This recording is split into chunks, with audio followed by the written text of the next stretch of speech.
Ang pagkapikon at ang lubusang galit ni Sung Jinwoo matapos pagtangka ang patayin ng mga High Orc at ng boss nito ang kanyang kapatid na si Jin-A.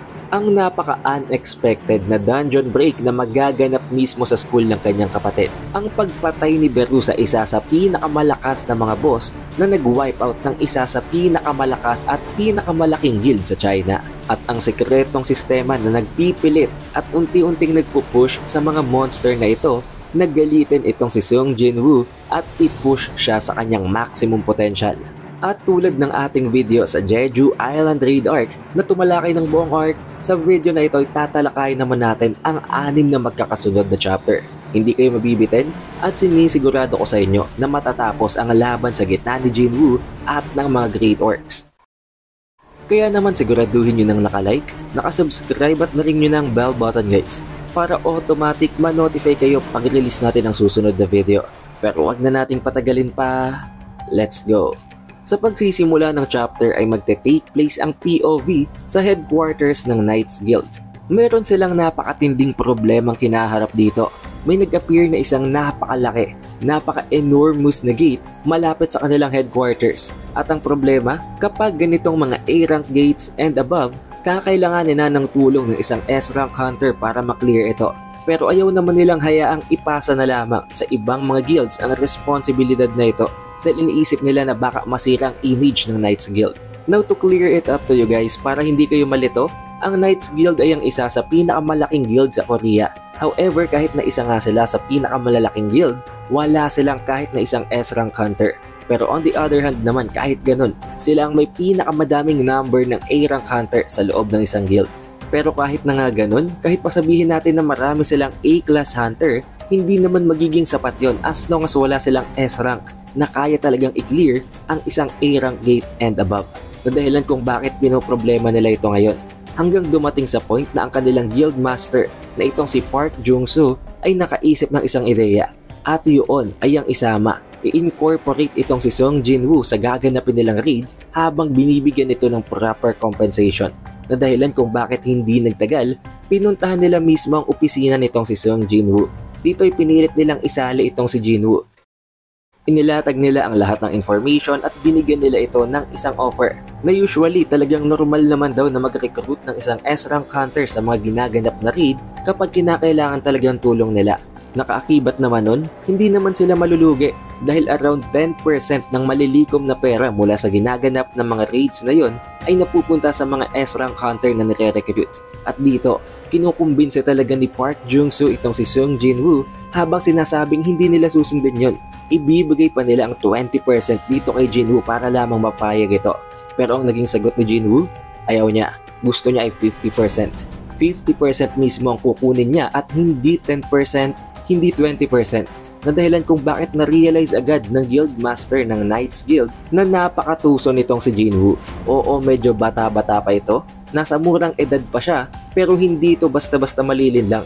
Sinabi nitong si Park Jung-soo na baka naman daw pwedeng 40-60. 60% sa Knights Guild and 40% naman dito kay Jinwoo. Na sinabi ni Jinwoo na hindi daw ito negotiable. Yun talaga ang desisyon niya at hindi yun magbabago. Na dahilan kung bakit wala nang nagawa si Jung-soo. Tinanggap niya ng offer na yun. Isa din naman sa naging factor kung bakit pumayag itong si Park Jung-soo is that sinabi ni Jinwoo na dapat daw ay hindi siya i-consider as a one individual kung hindi ang kanilang guild, na para bang gustong palabasin itong si Jinwoo na hindi lamang siya ang nire-recruit ng Knights Guild kung hindi mismo ang Ajin Guild nila. At dahil nag-agree na nga ang both sides, sinabi pa nitong si Park Jung-soo na meron na daw silang nag-aantay na vehicle sa labas. Kung gusto daw sumama nitong si Jinwoo, pwede na siyang sumama para hindi na siya mahuli sa gaganapin na raid kinabukasan. Dahil hindi na nila yun pwedeng patagalin pa. As soon as possible, kailangan na nilang i-raid ang gate na yon bago pa ito mag-cause ng dungeon break. Pero dito ay sinagot siya nitong si Jinwoo na walang problema, hindi daw siya malilate pero hindi din siya sasama agad dahil meron pa daw siyang aasikasuhin. Na dahilan kung bakit hindi naman kumontra ang Knights Guild dahil may tiwala naman sila kay Jinwoo. Then kinabukasan naman, ayon nga sa sinabi ni Jinwoo, hindi nga siya na late. Bago magsimula ang gaganapin na raid, iniisip niya pa ang kanyang nanay at ang kanyang kapatid pero ginamit din niya ang Shadow Exchange na dahilan kung bakit right in the very moment na kailangan na nilang pumasok ay dumating agad itong si Jinwoo. Tuwang-tuwa at excite ang napakaraming mga miyembro ng Knights Guild na mga fan pala nitong si Jinwoo. At dito na din in-explain nitong si Park Jong-soo na ang katotohanan hindi naman daw talaga itong si Jinwoo ang magsisilbing raid leader kung hindi siya rin mismo ang kanilang sariling guildmaster. Ang napagkasunduan daw nila dito ni Jinwoo is that ang trabaho nitong si Jinwoo ay ang protektahan ng kanilang rear, na siguraduhin na safe silang lahat pero sila talaga ang gagampan sa pagpatay at sa pag-wipe out ng napakaraming mga monsters na ikina-disappoint naman ng napakarami sa mga miyembro ng Knights Guild. Pero wala silang choice. Dumating na ang oras, kailangan na nilang pumasok sa loob ng gate para hindi na to maging napaka-risky pa na baka mag-cause pa ito ng dungeon break. At siya nga pala guys, kung titingnan nyo ang size ng gate na ito, literally napakalaki talaga nito. Para itong isang higanting gate kumpara sa mga normal na gate na nag-a-appear dito sa kanila. Pero on the other hand, sa school na kung saan ay nag-aaral ang kanyang nakababatang kapatid na si Jin-ah, ay may lumalaki palang gulo. At yun ay walang iba kung hindi ang pag-appear ng isa ding gate. At ang problema pa dito guys, hindi lang ito basta-basta gate. Nagkaroon ng dungeon break at nagsilabasan dito ang napakalaking mga halimaw, ang mga kulay green na orcs, ang tinatawag na mga Great Orc.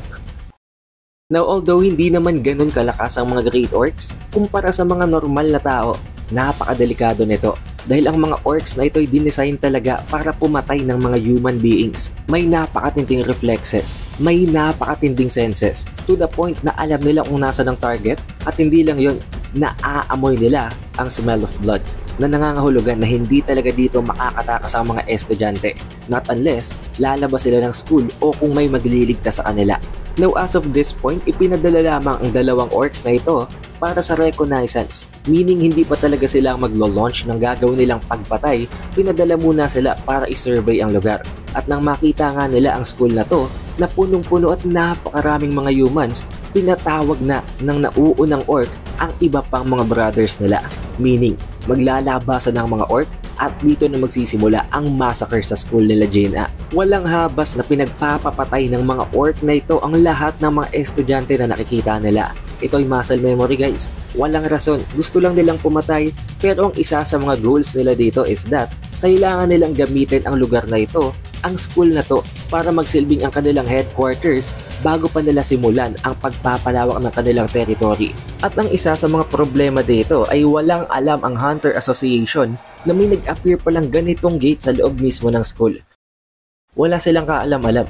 Buti na lamang may isa sa mga estudyante na nagpapanik at takot na tumawag sa kanilang headquarters. Hindi pa dito naniniwala ang babae na nanggaling sa agency.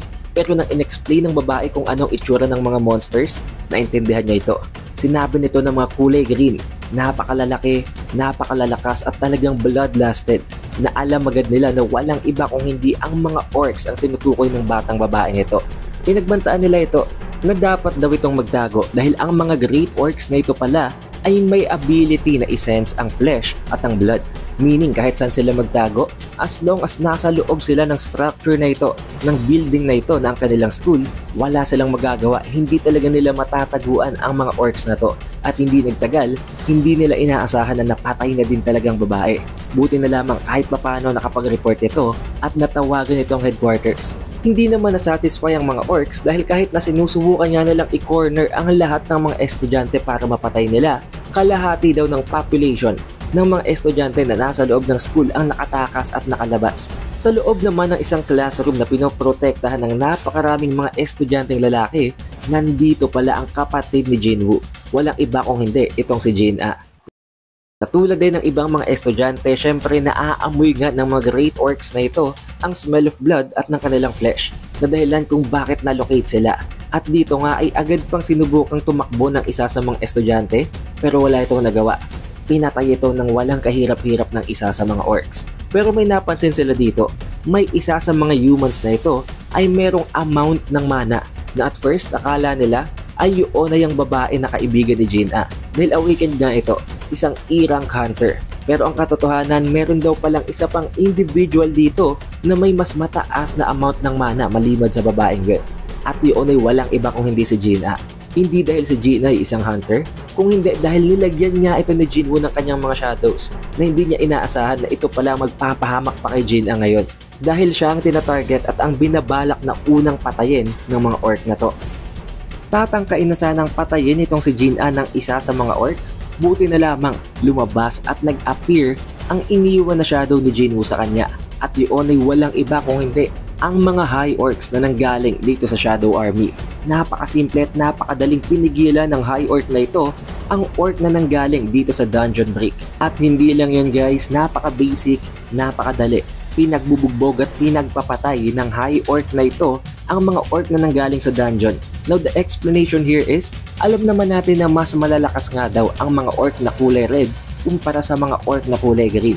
Nabanggit yun mismo nitong si Jinwoo magmula pa lamang sa previous chapters o maging sa nangyayaring animated part na ng series, na dahilan kung bakit ang tatlong high orc na ito ay hindi talaga magawang lusubin at patayin ng mga great orcs. Ngayon sa loob naman ng gate na pinasok ni Jinwoo at ng Knights Guild, ang pinakaunang kalaban nila ay walang iba kung hindi ang isang twin-headed ogre, na of course, napakatibay at napakalakas din ito guys. Pero dahil nga sa napakarami ng mga A-rank hunters na nasa loob ng Knights Guild, nagagawa nila ito ng paraan. Gamit ang kanilang combination, ang kanilang tactics, nagagawa nilang patumbahin ng ganitong klase ng mga halimaw. Pero ang problema dito guys, hindi dahil sa hindi nila ito kayang patayin, kung hindi ang fact na ang pinakaunang halimaw na nag-appear sa kanilang harapan ay isang ogre, na kung sakali lamang daw na kung ang ogre na ito ay ang boss ng dungeon or kung ang ogre na ito ang magiging pinakahuling kalaban nila, walang problema. Pero itong pinakaunang halimaw na nagpakita sa kanila magmula pa lamang ng pasukin nila ang loob ng gate, na nangangahulugan lang ng isang bagay, magiging mahirap ang gate na ito. Dahil nangangahulugan pala guys na kapag may ogre, mismo pagka-enter pa lamang ng isang gate, meron silang haharapin na army of undead. At alam niyo naman guys kung gaano kahirap kalabanin ng mga undead. Mabubuhay at mabubuhay yun. Kahit na anong gawin nila, not until magawan nila ng paraan na hindi na ito makakilos, dahil nga sa kagagawan ng isang necromancer. Pero napansin nila na parang napaka-unusual, napaka-weird ng ginagawang movement ng mga undead na ito matapos nilang pumasok sa loob ng gate. Pero dito ay na-realize agad ni Jinwoo kung ano nangyayari. Alam niya na may kinalaman sa kanyang ability kung bakit ganito ang nagiging reaksyon ng mga undead na to. Na dahilan kung bakit medyo na-disappoint nga siya dahil nabigyan nga ng titulo na ang A-rank gate na ito ay ang pinakamahirap daw na A-rank gate sa lahat.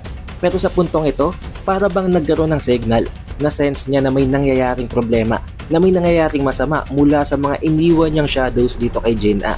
Dito siya nagsimulang pangilabutan. Dahil kahit na alam niya na kayang-kaya niya kahit na sino, napakalayo niya ngayon at nasa loob pa siya ng isang gate habang nangyayari ang problemang yun sa labas ng kanilang pinasok na gate. Nagpaalam siya agad dito sa Guild Master ng Knights Guild habang sinasabi na nagkaroon daw ng napakatinding emergency at kakailanganin niyang umalis. Na agad namang ikinatakot nitong si Park Jung-soo dahil syempre, paano nga naman nila magagawang successfully ma-raid ang loob ng gate na ito kung aalis si Jinwoo? Si Jinwoo nga ang dahilan kung bakit naglakas loob sila, kung bakit confident sila na i-raid ang A-rank gate na ito.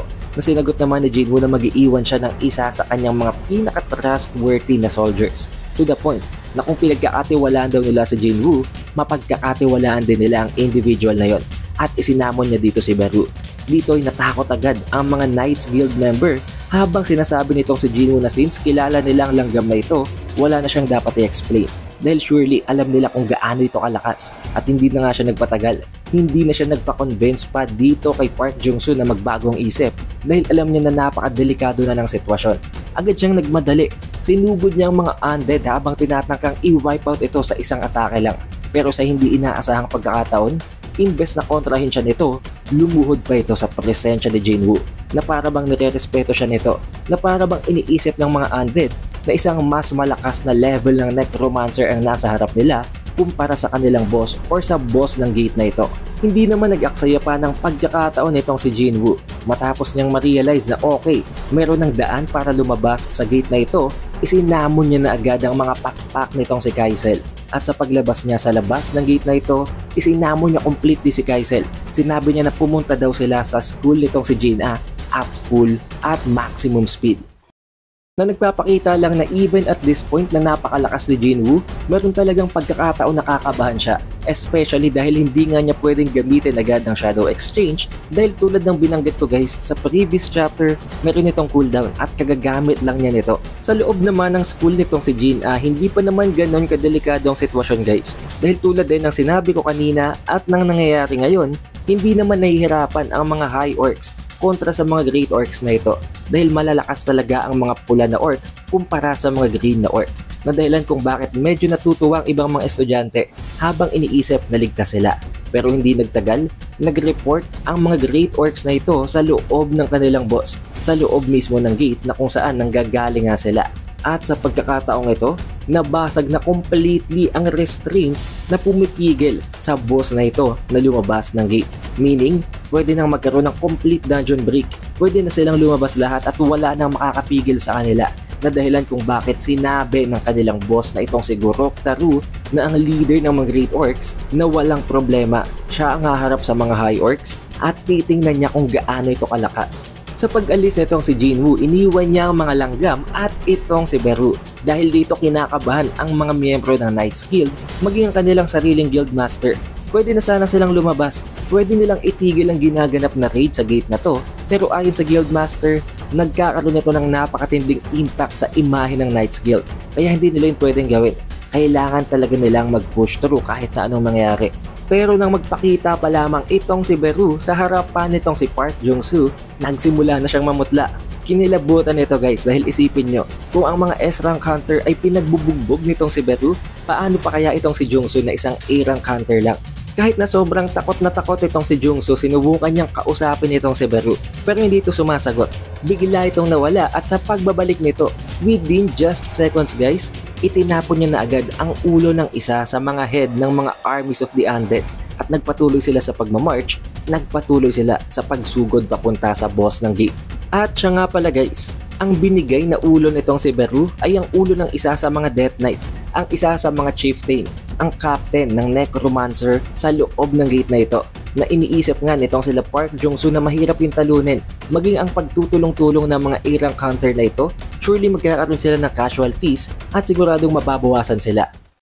Pero sa loob lamang ng split second na nawala itong si Beru sa kanyang harapan, bumalik ito ng dala-dala na at ibinibigay sa kanila ang ulo ng isa sa mga Death Knights. Dito ay nakaisip ng paraan itong si Park Jong-soo para i-motivate pa ang kanyang sariling guild.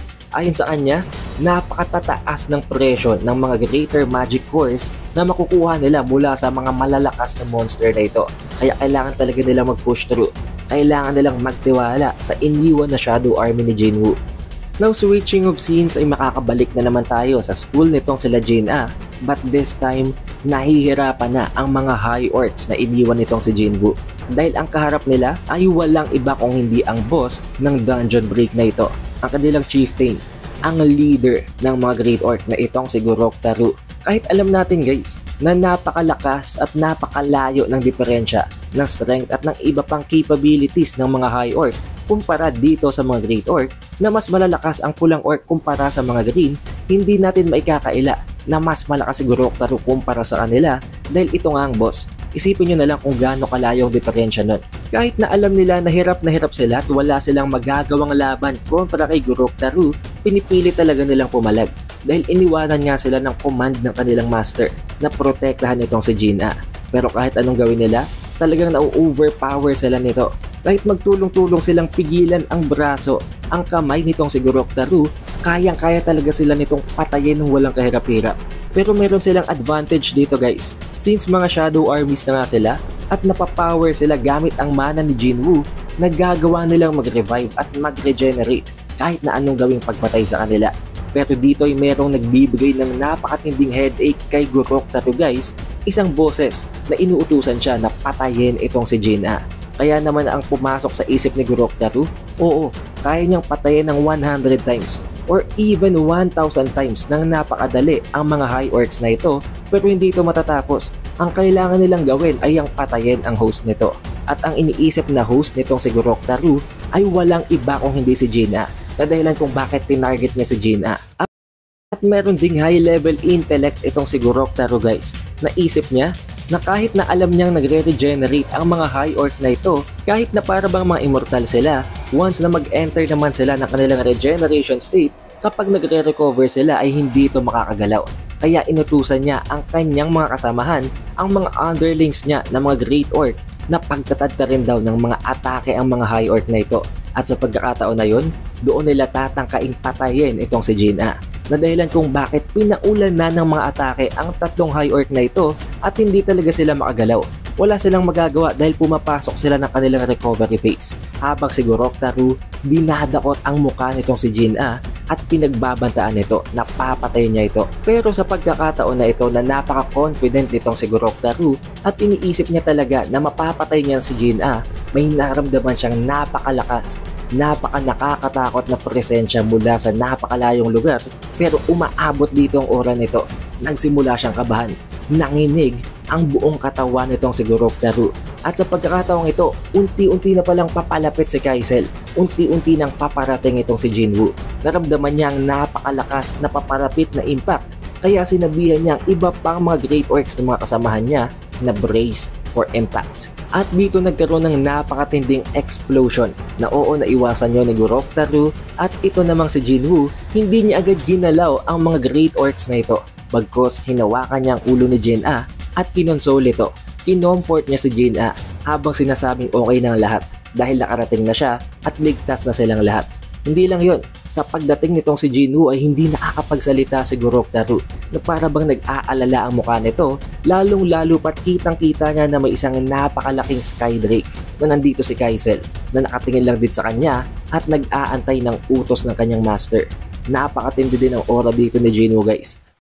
Makita natin na galit ito dahilan kung bakit maging itong si Goroktaru ay pinagpapawisan habang dinuduro siya nitong si Jinwoo at sinasabihan na wag daw itong magsasalita at magintay ito hanggang sa matapos itong si Jinwoo sa gusto niyang gawin.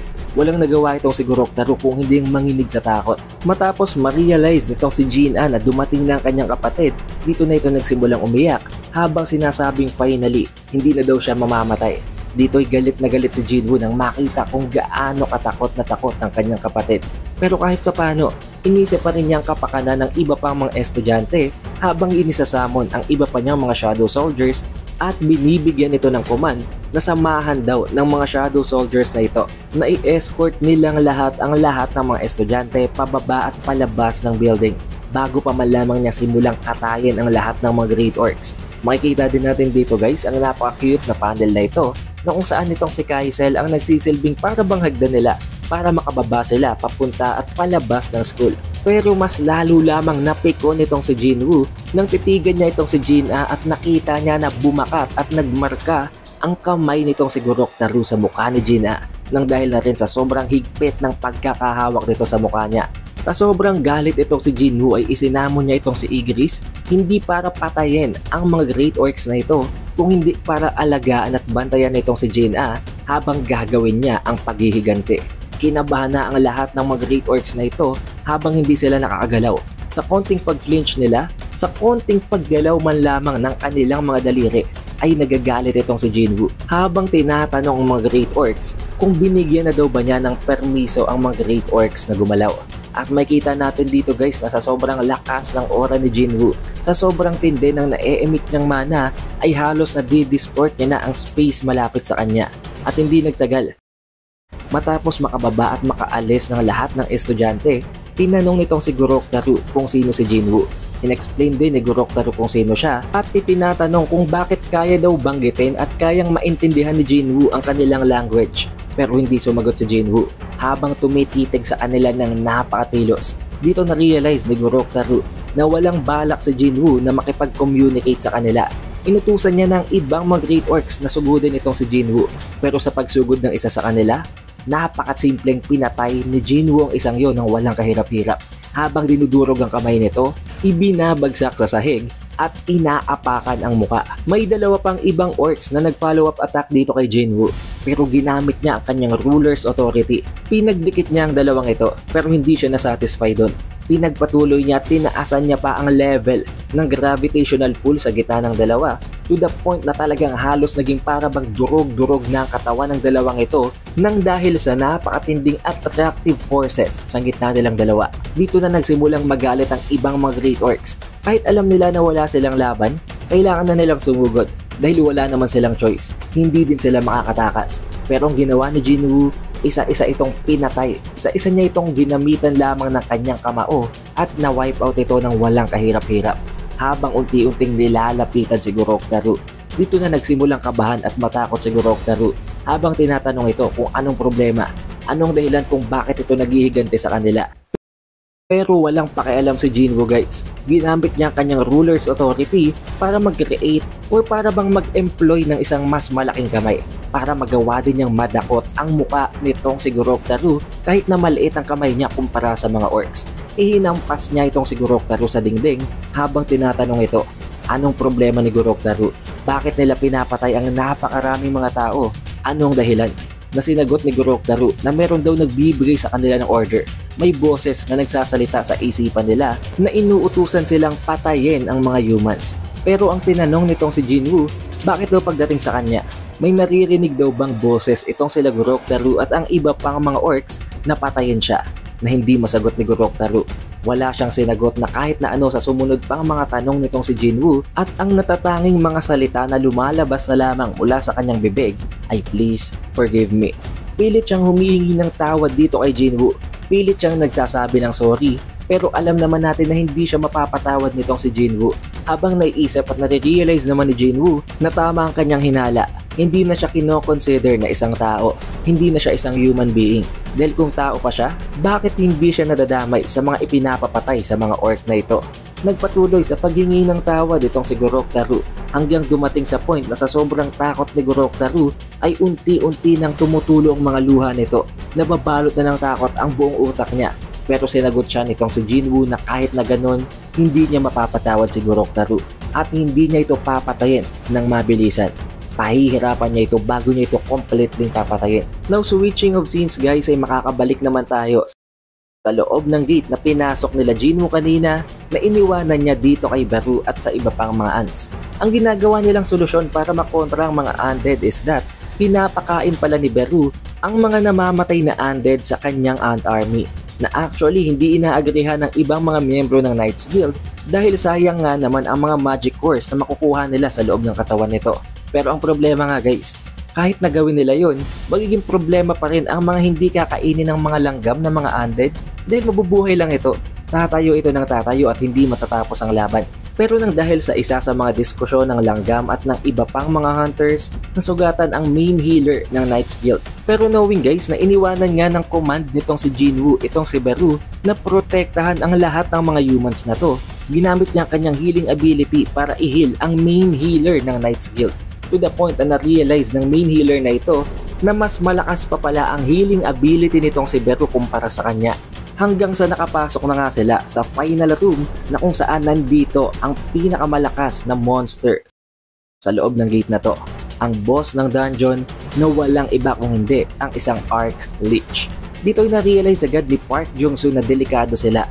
Kahit na sino sa kanila, kahit pagtulong-tulungan nila, hindi nila magagawang patayin ang Arc Lich na ito. Ito ang dahilan kung bakit na-wipe out ang isa sa pinakamalaking guild sa loob ng China na ang Golden Dragon Guild. After daw ma-wipe out ng Golden Dragon Guild sa loob ng gate na ito, nag-cause yun ng isang napaka-massive na dungeon break. Kung hindi lamang dahil sa tulong ni Liu Zigang na ang alam nga natin guys na pinakamalakas na hunter sa loob ng China, ang 7-star hunter at ang national level hunter ng China, nagawa niyang mapigilan ang mas maraming casualties sa ginanap na dungeon break na yon.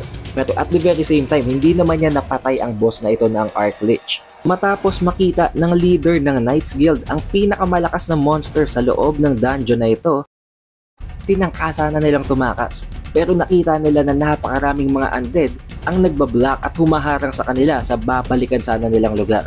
Dito ay pinagamit na nga niya sa kanilang healer ang isa sa pinakamalakas niyang defensive ability, ang Sacred Shield. Pero even with this ability, may limitasyon lamang ito. Magagamit lamang niya ito ng 5 minutes. Kaya sa loob ng 5 minutes, kailangan na nilang magawa ng paraan para patayin ang Arc Lich. Pero imposible yun. alam niyang hindi nila yun napupull off. Buti na lamang sa pagkakataong ito, nag-appear at nagpakita ulit si Beru. Bumalik ito at sinamahan niya ulit ang mga miyembro ng Knights Guild habang kinakausap ang Archlich. Hindi makapaniwala ang Archlich sa nakikita niya dahil alam niya pala na itong si Beru at ang iba pang mga langgam ay ang mga miyembro ng Shadow Army ng kanilang monarch, ng kanilang tinatawag na Liege. Ibig sabihin lang guys, kilala ng Archlich na ito ang Shadow Monarch dahil kilala niya ang Shadow Army. Tinatanong ng Archlich kung bakit kinokontra sila nito, kung bakit ang langgam na ito ay nandito para pigilan siya, na sinagot nitong si Beru na sila daw ang napili ng hari, sila ang napili ng king. At ang mga undead na ito at ang Archlich ay hindi napili ng Shadow Monarch. Nang dahil dito napiko ng Archlich habang sinasabing imposible, magre-report daw siya agad sa Shadow Monarch. Pero hindi siya binigyan ng pagkakataon nitong si Beru. Agad itong sumugod dito sa Archlich at dinukot ang parabang orb, ang parabang core ng Archlich na dahilan kung bakit agad itong namatay. Habang iniinsulto pa ito ni Beru na napakadami daw ng mga pinagsasasabi at pinagsasasatsat nito para sa isang individual na mamamatay na. At sa pagpatay na ito ni Beru sa Archlich, nawala na din ng buhay ang lahat ng mga undead. Dahil ito nga lang naman ang necromancer guys. Ito ang dahilan kung bakit kumikilos ang lahat ng mga undead na yon. Pero napaka nakakapanghinayang din dahil alam din naman natin guys kung gaano kalakas ang Archlich na ito. It's just that itong si Beru nakakatapat niya. Pero kung nandito si Jinwoo, for sure, gagamitan niya ito ng Shadow Extraction. Matapos ma-witness ng Knights Guild at ng Guild Master nito kung gaano kalakas ang army na ito ni Jinwoo. Ang Shadow Army at specifically itong si Beru, alam nila na napakadelikado nito. Ang Shadow Army daw nitong si Jinwoo or even ang kalahati lamang ng Shadow Army ni Jinwoo, kahit pa hindi ang buong Shadow Army niya, ay maituturing na mas malakas sa kahit na anong guild sa loob ng South Korea na nangangahulugan na pwede daw i-raid ni Jinwoo ang kahit na anong gate na gustuhin niya kahit na hindi pa siya pumasok dito. Kahit ang shadow lamang niya ang papasukin niya at ang paggawin niya sa gaganapin na raid. Dahil isipin nyo na lang guys kung gaano katakot na takot ang Knights Guild dito sa Archlich at kung paano nga nabanggit na ang isa sa pinakamalaking guild sa loob ng China ay na-wipeout dahil dito, winanhit lang yon. Winantap lang yun itong si Beru na dahilan kung bakit kahit na alam nila nakakampi nila si Beru, kinakabahan sila sa presensya nito. Upon this realization kung gaano talaga kalakas ang Shadow Army at lalong-lalo na guys itong si Jinwoo, naisip ng Guild Master ng Knights Guild na kailangan talaga nilang i-push na magkaroon ng alyansa dito sa Ajin Guild. Ayon sa kanila, oo, hindi sila kailangan itong si Jinwoo pero naisip agad nila ang isa sa mga minimum requirements, ang mga kondisyon para hayaan at mabigyan ng permiso ang isang guild na i-enter at i-raid ang isang gate. At yun ay ang minimum number ng mga participants. Na dahilan kung bakit kahit nasabihin natin na malakas si Jinwoo na kaya niyang i-raid ang isang gate ng mag-isa lang, hindi niya yun magagawa.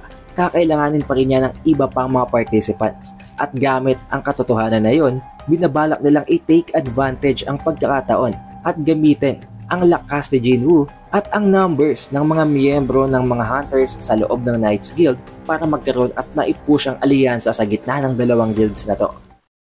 As for the aftermath naman ng naganap na dungeon break dito nga sa school nila Jin-ah, napakarami ng casualties guys.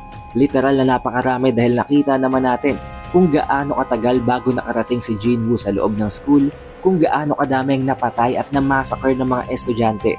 Na dahilan kung bakit nagkaroon ng seryosong pag-uusap sa gitna ni Park Go-geun-hee, ang chairman ng Hunter Association, at nitong si Jinwoo. In-explain nitong si Go-geun-hee kung gaano talaga kadelikado ang sitwasyon ngayon na habang tumatagal, mas dumadami ang pag-appear ng mga gates kumpara sa nakaraang mga taon. At hindi lang yon, habang tumatagal, mas parami din ang parami ang number ng mga dungeon breaks.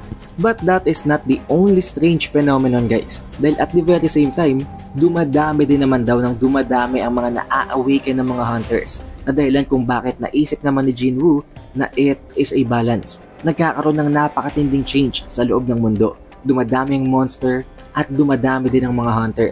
At dito na nga in-insert ni Park Go-geun-hee ang pinaka-point ng ginaganap na pag-uusap sa gitna nilang dalawa.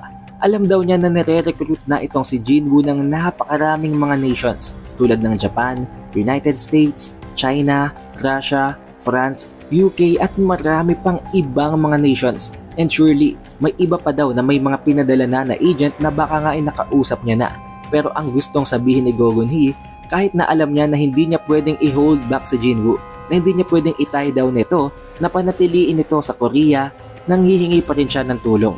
Sinasabi niya na wala silang ibang mahihinga ng lakas. Wala nang natitirang malalakas na individuals sa Korea na mananatili para tulungan itong makasurvive kung sakaling may mag-appear na naman na napakalakas na gate tulad na lamang ng Jeju Island. Alam din nga na wala siyang sapat na resource para i-compensate ang lakas nitong si Jinwoo dahil nga alam niya na almost or baka mas mataas pa sa isang national level hunter ang level nito ngayon. Pero for the sake ng kapakanan ng South Korea, talagang kinukumbinsi niya si Jinwoo na manatili sa Korea at protektahan ang bansang ito. Na sinagot naman ni Jinwoo na kung talagang gusto niyang manatili si Jinwoo, meron siyang isang request. At yun ay ang requirement. At yun ay gawing isang exception ang Ajin Guild sa ginagawang minimum requirement sa number of participants na magre-raid ng isang gate. Na para bang dito guys papasok ang pinag-uusapan kanina ng Guild Master ng Knights Guild na gustong alisin itong si Jinwoo ang minimum requirement, meaning wala siyang kailangan kasama, pwede siyang pumasok ng isang guild at pwede niyang i-raid yun ng mag-isa lang. Na dahilan kung bakit dito na-realize nitong si Go Gun-hee na yun talaga ang point ng paggawa ni Jinwoo ng isang guild, ang magsilbing isang one-man army. Ngayon oo alam nitong si Go Gun-hee na medyo magiging mahirap yun dahil hindi lang naman siyang magdedesisyon nun. Pero gagawan daw niya ng paraan. Pipilitin niyang kumbinsehin ang mga higher-ups para may lift at maging exception ang Ajin Guild sa minimum requirements na yon. Ngayon nagdaan ng ilang mga araw at naghahanap pa rin sila ng isa pang miyembro ng Ajin Guild. Dahil tulad nga guys ng nabanggit natin sa previous chapters, 3 dapat ang minimum numbers ng member ng isang guild. Ang Guild Master, ang Vice Guild Master at ang isang member. At dito ang napili nitong si Jinho ay ang kanyang sariling pinsan, ang isang celebrity at isang kilalang hunter din na merong sinasalihan na isang kilala din naman na guild. But the thing is, ang pinsan na ito ni Jinho na itong si So-yoon ay hindi naman talaga isang combatant. Talagang nakalagay lang ang pangalan niya sa list ng mga members para i-boost ang guild na yon. Dahil kilala pala ito, isang literal na celebrity na sa pamamagitan lamang ng pagiging involved niya sa isang guild, nagkakaroon na ito ng napakalaking impact. At first, hindi pa sana pumapayag itong si So-yoon habang kinukumbinsi siya nitong si Jinho. Pero nang makita niya kung sinong guild master ng guild na ito na tinutukoy ni Jinho, napapayag siya agad. Dahil oo nga naman guys, sino nga ba naman ang tatanggi dito kay Jinwoo? Pero nag-request itong si So-yoon na kung pwede daw silang mag-feature at ipopost niya sa kanyang social media. Na syempre napakaliit na bagay naman guys dahil celebrity din naman itong si So-yoon. At kung yun lang hinihingi ni So-yoon para tanggapin ang offer nila, bakit naman yung tatanggihan itong sila Jinwoo? At hindi nagtagal guys.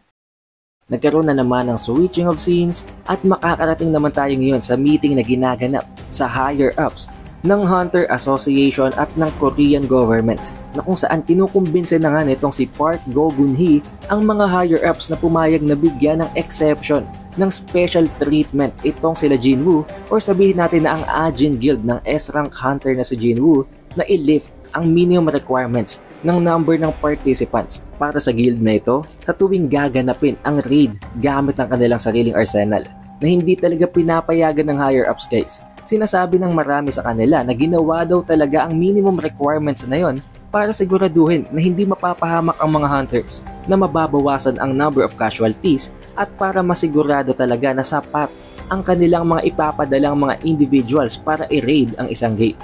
Pero ang naging sagot nitong si Go Gun-hee, kung tatanungin daw sila, kung papipiliin daw sila sa gitna ng 20 A-rank hunters at nitong si Sung Jinwoo, sino daw bang pipiliin nila na i-raid ang isang napakalakas na S-rank gate na hindi naman nila nasagot dahil alam naman natin guys kung ano ang sagot. Syempre si Sung Jinwoo ang pipiliin ng karamihan sa kanila.